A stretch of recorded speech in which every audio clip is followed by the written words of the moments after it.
Texas Democrats lose. It's December 5th, 2025, and these are your headlines. Well, late yesterday afternoon, Democrats suffered a major setback in Texas. The U.S. Supreme Court granted an emergency stay to keep the state's new Republican-drawn congressional map, or the big, beautiful map, in place for the 2026 elections.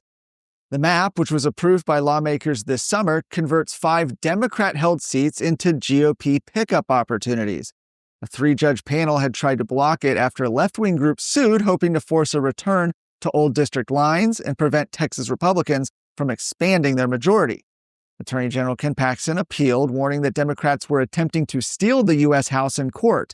In a 6-3 decision, the Supreme Court sided with Texas, halting the lower court's injunction and allowing the new map to stand while litigation continues. In other words, Democrats lose, at least for now. Paxton celebrated the ruling, calling it a massive win for Texas and every conservative tired of Democrat election lawfare. Governor Greg Abbott echoed that, saying, "We won. Texas is officially and legally more red." He added that the decision reflects the will and values of Texas voters, not activist judges. With the stay in place, Republicans now have a clear path to run and win under the legislature's new map in 2026. Texas's highest criminal court has ruled that forcing witnesses to wear surgical masks during trial violates the Constitution's guarantee that defendants have the right to confront their accusers face-to-face. This case involves Champagne Smith, who was convicted of aggravated assault in Harris County in 2023. During her trial, the court required everybody, including the witnesses, to remain masked at all times.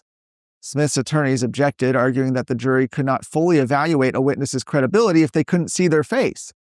Well, on November 20th, the Texas Court of Criminal Appeals agreed, holding that the mask mandate violated the Sixth Amendment's Confrontation Clause. The justices wrote that covering a witness's face impairs the fact finder's ability to assess demeanor, which is a core part of the right to confront testimony.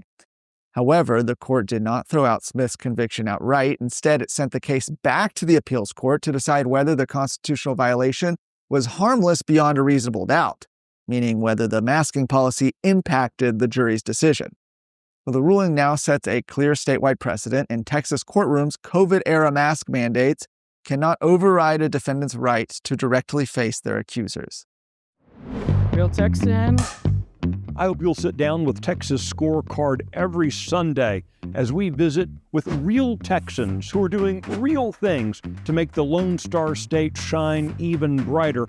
We're going to be talking to activists and politicians, but we're also going to be talking with men and women who are shaping business in Texas and driving for a better culture.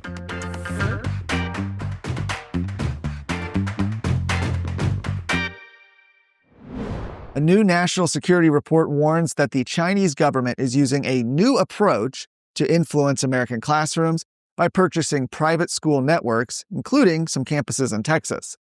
The Foundation for Defense of Democracies says the Spring Education Group, which owns 28 school brands in 16 states, is tied to Hong Kong-based Primavera Holdings. Primavera founder Fred Hu has advised the Chinese government and was once described as a senior CCP member, though both companies deny direct party affiliation. Florida banned 4 Spring-owned schools last year after finding direct ties to the Chinese Communist Party. Governor Ron DeSantis said the state would not allow foreign adversaries to influence students or access taxpayer funds. Spring Education Group currently owns 13 Texas schools, 9 in DFW, 2 in Austin, and 2 in Houston, operating under names like Explore Preschool, Paragon Prep, and Honor Roll School.